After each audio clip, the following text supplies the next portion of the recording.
अस्सलाम वालेकुम व्यूवर्स। बिस्मिल्लाहिर्रहमानिर्रहीम। उर्दू वर्ड ऑनलाइन के अंदर आपको वेलकम किया जाता है। आज के इस ट्यूटोरियल के अंदर हम सीखेंगे कि क्लासेस जो है वो किस तरह सिस्टम पे क्रिएट की जाती हैं, उनकी प्रोग्रामिंग किस तरह होती है, क्लास के एट्रीब्यूट्स कौन से होते हैं, एक्सेस स्पेसिफायर्स कौन कौन से उसके अंदर इस्तेमाल किए जाते हैं, और उसमें डाटा मेंबर्स हम कैसे डिक्लेयर कर सकते हैं, डाटा फंक्शंस कैसे जो है वो इस्तेमाल हो सकते हैं। इसके हवाले से हम आज का जो हमारा जो है ट्यूटोरियल इस बात पे होगा। जैसा कि अर्लियर क्लासेस के अंदर हमने जो है इसके थ्योरेटिकली इसको जो है वो स्टडी कर लिया था, लेकिन आज हम उसको जो है वो प्रोग्रामिंग के पॉइंट ऑफ व्यू से देखेंगे। तो लेट्स स्टार्ट। सबसे पहले आप टर्बो सी प्लस प्लस जो है वो अपने सिस्टम पे या लैपटॉप पे जो है उसको आप ओपन करें, और उसके बाद हम जो है वो क्लास क्रिएट करते हैं। तो आप जब भी आपके सामने ये स्क्रीन आ जाएगी, उसके बाद आप F3 दबाएं। F3 दबाने से जो आपके सामने फाइल, न्यू फाइल के लिए जो ओपन करने के लिए डायलॉग बॉक्स आ जाता है। यहाँ पर किसी भी फाइल का नाम जो है वो टाइप कर दें, जैसा कि मैंने ऐसे MP टाइप कर दिया। तो ये सैम्पल के हवाले से होगी। स्क्रीन आप बड़ी करना चाहें तो F5 आप दबा दें, आपकी स्क्रीन जो है वो फुल स्क्रीन के तौर पर जो है वो हो जाएगी। सबसे पहले हम प्री प्रोसेसर डायरेक्टिव जो है वो ऐड करेंगे, जैसा कि हैश इंक्लूड, और यहाँ पर IO stream.h और हैश इंक्लूड conio.h।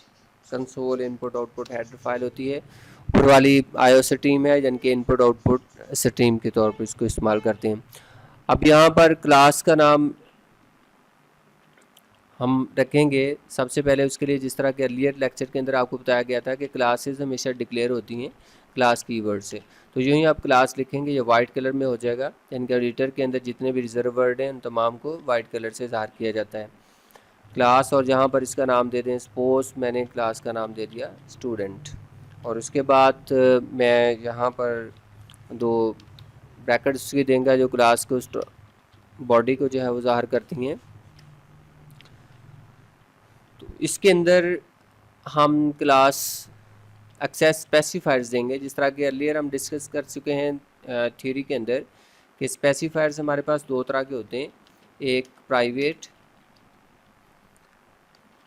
और उसके आगे हमने कॉलन देना है,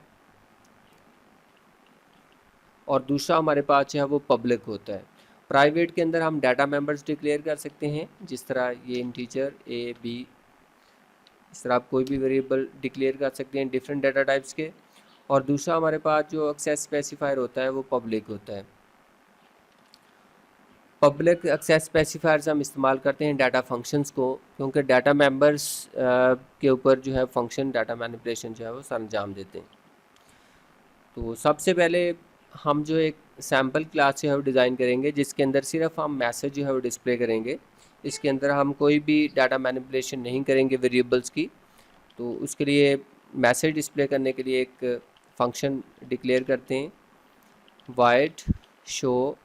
आप इसका नाम कुछ भी रख सकते हैं अपनी रिक्वायरमेंट के मुताबिक, शो रख लें, शो डाटा रख लें, या शो मैसेज कर लें।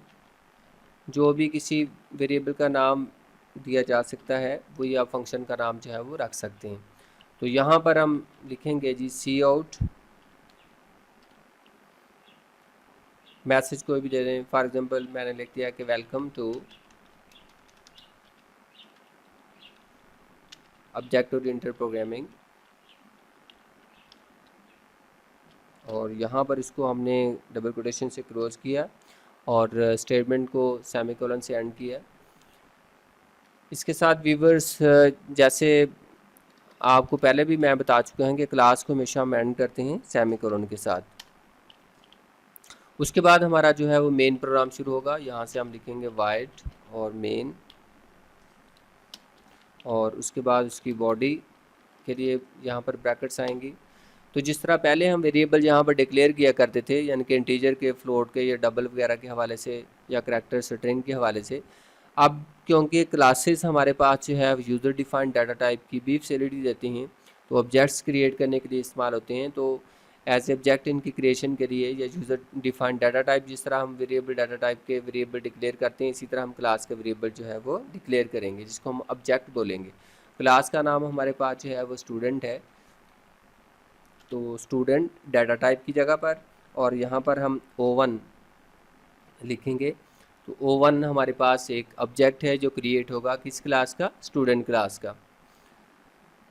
You can declare more than one objects of the same class by separating them by commas like this। अब हम उस का जो मेन उसमें क्लास के अंदर हमने शो फंक्शन जो है वो डिक्लेयर किया था, उसको हम जब एक्सेस करेंगे, क्योंकि पब्लिकली हमारे पास एक ही फंक्शन था जिसका नाम हमने शो रखा था, जबकि दूसरे हमारे पास जो एक्सेस स्पेसिफायर प्राइवेट है उसके अंदर हमने डाटा मेंबर ए और बी डिक्लेयर किए हैं। तो ए और बी को हम आउटसाइड द क्लास एक्सेस नहीं कर सकते। क्यों नहीं कर सकते? क्योंकि वो प्राइवेट हैं। और पब्लिक जो हमारे पास होते हैं एक्सेस स्पेसिफाइड डाटा मेंबर्स, उनको हम जो आउटसाइड द क्लास एक्सेस कर सकते हैं। तो यूजली डाटा फंक्शन जो मैनिपुलेशन करते हैं डाटा मेंबर्स की, तो उनको हम आउटसाइड द क्लास जो है वो एक्सेस करते हैं, इसलिए उनको पब्लिकली जो है वो रखा जाता है। तो हमारे ऑब्जेक्ट पहले का नाम O1 था, O1 उसके बाद हम डॉट ऑपरेटर इस्तेमाल करेंगे और उसके साथ हम उस फंक्शन का नाम देंगे जिस फंक्शन को आप आउटसाइड द क्लास एक्सेस करना चाहते हैं। वो फंक्शन हमारे पास था शो। उसके बाद उसी तरह पैरेंथेसिस हम क्लोज करेंगे, क्योंकि ये फंक्शन विदाउट आर्गूमेंट है, लिहाजा इस पैरेंथेसिस हम कोई चीज़ जो है वो नहीं लिखेंगे। उसके बाद ये गेट करैक्टर, आउटपुट की आपको स्टेबल करने के लिए गेट करैक्टर का हम इस्तेमाल करेंगे, और उसके बाद ये आपका मेन प्रोग्राम जो है वो बंद हो गया। अब हम इसको एग्जीक्यूट करके देखते हैं कि हमारी आउटपुट जो है क्या स्क्रीन पे आती है। फिर F2 आप दबाएँ, 2-3 दफ़ा ये डायलॉग बॉक्स आ जाएगा। सेव करने के लिए Y दबा दें, सेव हो जाएगा प्रोग्राम, और इसके बाद Ctrl+F9 दबा दें, प्रोग्राम आपका कंपाइल एंड एग्जीक्यूट दोनों हो जाएंगे। तो देखें स्क्रीन के ऊपर आपको welcome to object oriented programming का मैसेज जो है वो मिल गया। तो अब हम एक और क्लास डिक्लेयर करेंगे जिसके अंदर हम देखेंगे कि ये वाले जो हमने डाटा मेंबर्स रखे हैं ए और बी, तो इनकी मैनिपुलेशन इन पे हम कुछ करके देखते हैं। We are going to design a class that will take the input of 2 numbers A and B and will display their sum on screen. तो इसी मुनासबत से हम क्लास का नाम जो है वो रखते हैं सम। अब यहाँ पर मैंने 2 वेरिएबल्स डिक्लेयर किए थे, एक और ले लेता हूँ जिसका नाम मैं जो है वो सम रख देता हूँ। अब ज़ाहिर बात है आपके पास ये डाटा मेंबर्स हैं ए एंड बी, तो इनकी कुछ वैल्यूज़ होंगी, तो आप उसके ऊपर वैल्यूज़ के ऊपर कोई ना कोई प्रोसेसिंग सर अंजाम दे सकेंगे। तो वैल्यूज़ गेट करने के लिए हम एक और फंक्शन डिक्लेयर करते हैं जिसका नाम हम रखते हैं गेट डाटा, और एंटर का बटन दबा दिया। जहाँ पर उसकी बॉडी के लिए 2 हमने कर्ली ब्रेसेस लगाई, और यहाँ पर हम मैसेज देंगे इनपुट के लिए सी आउट एंटर ए वैल्यू, और यहाँ पर हम करेंगे CN और ये ए, इसी तरह सी आउट एंटर डी वैल्यू, और यहाँ पर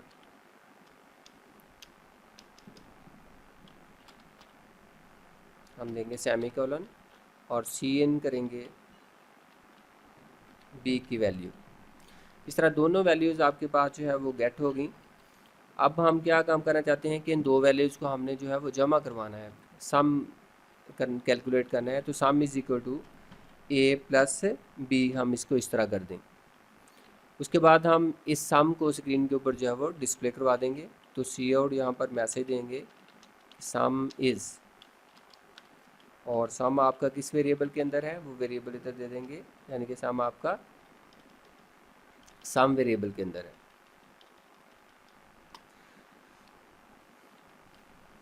तो ये मैसेज इधर हमने इसको एंड कर दिया है, इस मैसेज के तौर पर आ जाएगा उधर। उसके बाद क्लास हमने स्टॉप कर दी, और यहाँ पर अब हमारी क्लास का नाम चेंज हो गया था। क्लास का नाम हमारे पास कौन सा था? सम। तो ऑब्जेक्ट आप जितने चाहें डिक्लेयर कर लें। तो सबसे पहले अब क्योंकि हमारे पास 2 फंक्शन हैं, सबसे पहले हम डाटा गेट करेंगे। फंक्शन का नाम क्या है? Gate data. और यहाँ पर हम गेट डाटा फंक्शन इस्तेमाल करेंगे। उसके बाद जो है वो दूसरा फंक्शन हमारे पास जो है वो शो है, तो उसको इस्तेमाल करेंगे। उसके बाद आप F2 दबाएं 2-3 दफ़ा, तो ये मैसेज शो करने इसको सेव करने के लिए डायलॉग बॉक्स आ जाता है। यहाँ पर आप Y दबा दें तो ये आपका सेव हो जाएगा प्रोग्राम। उसके बाद कंट्रोल प्लस F9 दबाएं ताकि आपका प्रोग्राम कंपाइल एंड एग्जीक्यूट हो सके। तो ये आउटपुट आ गई। अर्लियर आउटपुट भी है, इसको क्लियर स्क्रीन से हम ख़त्म करते हैं। मैंने 11 वैल्यू एक दी और एक 22 दी, तो आपके पास आंसर आ गया 33। अच्छा, अब क्योंकि वो प्रीवियस हमारे पास आउटपुट भी थी, उसको ख़त्म करने के लिए हम यहाँ पर क्लियर स्क्रीन इस्तेमाल करते हैं फंक्शन CLR इसको। अब नीट आपकी आउटपुट आएगी। यहाँ से देखें, ये 10 मैंने एक दे दी वैल्यू और दूसरी वैल्यू मैंने 20 दे दी, तो आपके पास ये हमारे पास 30 इसका आंसर जो है वो आ गया। इनके क्लास ने सम करने के बाद जो है वो उसका रिज़ल्ट हमें जो है वो दिखा दिया।